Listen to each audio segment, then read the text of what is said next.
খাবার বাড়ছ নাকি? এই তো এসব খাবার বেড়ে দিচ্ছি। হ্যাঁ দিয়ে দাও। তোমার হয়ে গেছে তো? হ্যাঁ হয়ে গেছে।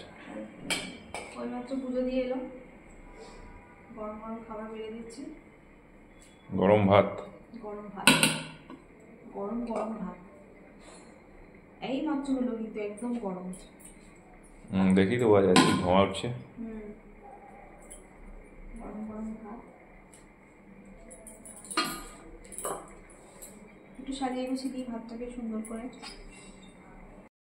এই যে ভাতটাকে একটু সাজিয়ে গুছিয়ে দিলাম।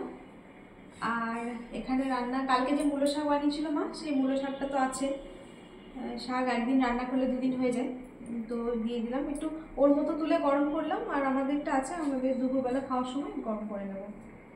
সবটা এখন থেকে গরম করলে আবার খারাপ হয়ে যেতে পারে। হাতটা ধুয়ে আসি। আর এই দেখো এখানে রান্না করেছি শিম, আলু, মূলো, বেগুন, বড়ি দিয়ে যে তরকারিটা করি আর কি, প্রায়ই তো করি, তো সেই তরকারিটাই করেছি আজকে। তরকারিটা খেতে ভালোই তো হয়। হ্যাঁ, শিম, বেগুন, মূলো, আলু, বড়ি দিয়ে ভালো খেতে হয়। এখনো আছে কিন্তু তরকারি, দুটো থালায় করে তুলে রেখেছি, লাগলে আবার তুলে নেব। অনেক তরকারি আছে, তো ওর মতো আগে দিই, তারপর আমাদের লাগলে তখন তুলে নেব। আর এই দেখো আজকে করেছি এখানে মাছের ঝোল করেছি। ফুলকপি দিয়ে আলু দিয়ে মাছের ঝোল নিয়ে সময়। মাছের ঝোল অনেকদিন খাওয়া হয়নি। হ্যাঁ অনেকদিন পর হলো মাছের ঝোল, বলো। চলো, এই যে হয়েছে মাছের ঝোল। রুই মাছ না কাতলা মাছ? কি রুই মাছের ঝোল। রুই মাছ, মানে বাইরে থেকে মাছ নিয়ে এসে কি রুই না কাতলা আমি বুঝতে পারি না, কিন্তু যে আনে সেই জানবে রুই না কাতলা। কাতলা মাছের মাথাটা মোটা হবে। ও আমি চিনি না অত ভালো করে। মা মাছ ধুয়ে রেখেছে, আমি অত দেখিনি। এই যে আলু আর ফুলকপি দিয়ে মাছের ঝোল, ধনে পাতা ছিটিয়ে দিয়েছি উপরে নামানোর আগে।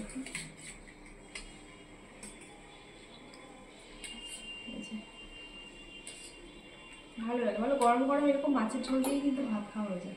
হ্যাঁ শুধু ঝোল দিয়ে ভাত খাওয়া হয়ে যায়। ধনে পাতা দিলে সব জিনিসই ধনে পাতা। হ্যাঁ ধনে পাতা চাটনিটা আবার একদিন করবো, বুঝলে। কালকে নিয়ে আসবে তো একটু ধনে পাতা, আজকে রয়েছে বাড়িতে কিন্তু অল্প রয়েছে, শুকনো শুকনো হয়ে গেছে। কালকে একটু বেশি করে নিয়ে আসবে। ঠিক আছে, কালকে করবো ধনে পাতা চাটনিটা। চলো বসে পড়ো তাহলে। দিয়ে দাও। এই রান্না হয়েছে এতে। তো চলুন বন্ধুরা, এখনও খাওয়া দাওয়া করে নিক, আমরাও টিফিন করে নেব। আবার দেখা হবে নতুন ভিডিওর সাথে। সবাই ভালো থাকবেন, এখন টাটা। চলো বসে পড়ো, খাবার ঠান্ডা হয়ে যাবে, গরম গরম খাবার। আর ঝোল নিলে বলবে, তরকারি দিলে বলবে। ঠিক আছে। আর এই যে বন্ধুরা, মাছের তেল ভাজা হয়েছিল, মানে আছে, তো সেটা আমি দেখাতে ভুলে গেছি। আর যে ও খাচ্ছে, খেতে বসে পড়েছে। এটা আমার খুবই ভালো লাগে, এটা দিয়ে শুধু ভাত খাওয়া হয়ে যাবে, দারুণ লাগে মাছের তেল ভাজা খেতে।